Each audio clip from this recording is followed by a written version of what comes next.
విశాఖలో జ్యువెలరీ షాపులకు దొంగల బెడద పట్టుకుంది.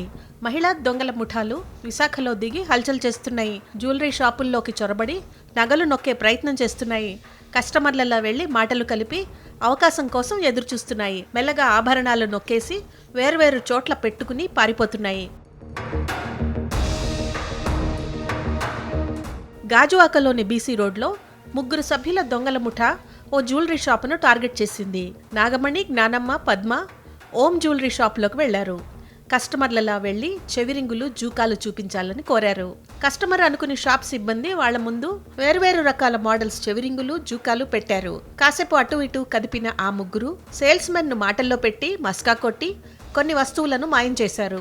ఆలస్యంగా అయినా అప్రమత్తమైన సిబ్బంది వారిని బయటకెళ్లకుండా నిలువరించారు. దీంతో తిరిగి దబాయించే ప్రయత్నం చేశారు ఆ ముగ్గురు మహిళా దొంగలు. అనుమానం వచ్చి పోలీసులకు సమాచారం అందించారు జ్యువెలరీ షాప్ సిబ్బంది. రంగంలోకి దిగిన పోలీసులు వారిని పట్టుకుని ప్రశ్నించారు. అప్పటికి నోరు మెదపలేదు ఆ ముగ్గురు. పోలీసులు తనిఖీలు చేయడం ప్రారంభించారు. దీంతో ఓ మహిళ రెప్పపాటులో తలకొప్పులో రింగులను దాచిపెట్టింది. ఆమెను తనిఖీ చేసేసరికి ఒక్కొక్కటిగా ఆభరణాలు తల నుంచి కింద పడ్డాయి. 4.5 గ్రాముల బంగారు ఆభరణాలను స్వాధీనం చేసుకున్నారు పోలీసులు. వారి చోరీ స్టైల్, దాచే తీరును చూసి పోలీసులే అవాక్కయ్యారు. ముగ్గురు మహిళలను విజయవాడకు చెందిన పాత నేరస్తులుగా పోలీసులు గుర్తించారు.